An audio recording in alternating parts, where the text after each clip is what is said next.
Asanteni sana and the beloved patriot of the Fourth Estate and the members of the press. My name is Oluoch Babu, and today is a great morning that we have gathered here to address key issues that are happening in this nation. I am the Secretary General of Linda Mwananchi Nairobi branch, being led by the chairman Ruben Ndolo.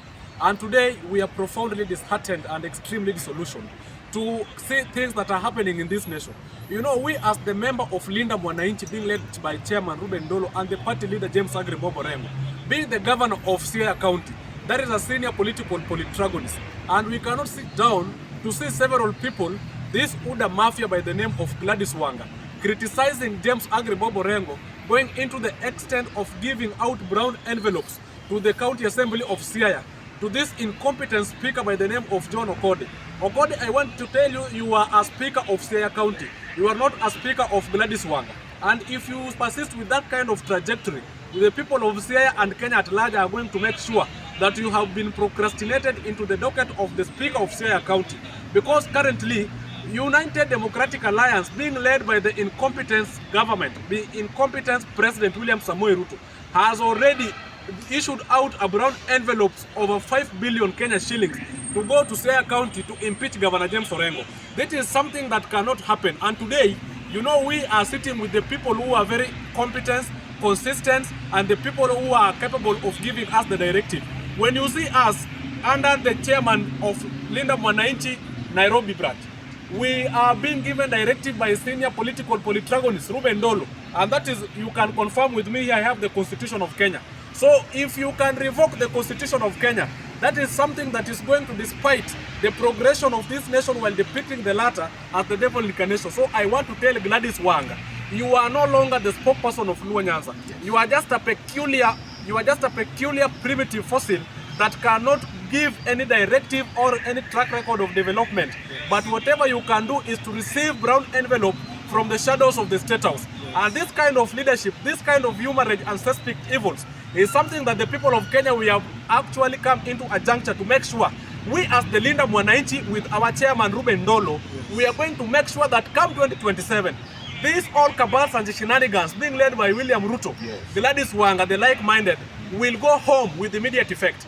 It has also come to our attention that the hike of fuel have resulted to death of people, more so here in Nairobi, as the Nairobi branch. This is something that we must address with immediate effect. The hike of fuel is due to this incompetence, the ODM expert by the name of Opiyo Wandayi. Opiyo Wandayi, you were planted in the docket of energy and petroleum as the scapegoat. Little did we know that you are stupid and incompetent to tackle matters of affairs of Kenya. We could not allow President William Ruto to insert you there. And due to that fact, as the Linda Mwananchi Nairobi branch, we are making sure that Opiyo Wandayi, you have revoked Article 201, Sub-Article 1 and Section A of the Constitution of Kenya. And it's something that is uncalled for and quite worthwhile to understand that kind of fact. You are making this nation to come into an ocean of blood. And this is something that we cannot tantalize. We as the people of Kenya and the chairmanship in the branch of Nairobi County. We are being directed by Ruben Ndolo, and that is the reason why we are competent.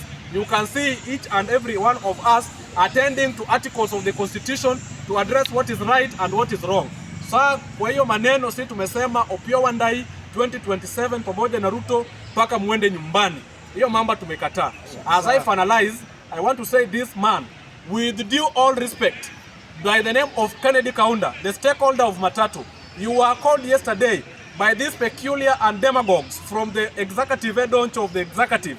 This person by the name Murkomen Kipchumba issued yesterday with over 400 million to betray the beloved patriot of the Fourth Estate and say that the strike that was, the protest that was ongoing in Kenya have been procrastinated. This man, with all due respect, we want to tell you, if it is lunch, if it is supper, eat it at your own house. Do not even come into public domain, because the people of Kenya has a lot of wrath. You can even be procrastinated. Do not come in public domain because you have betrayed us, you have received brown envelopes, and tell the people that the protest should be called off.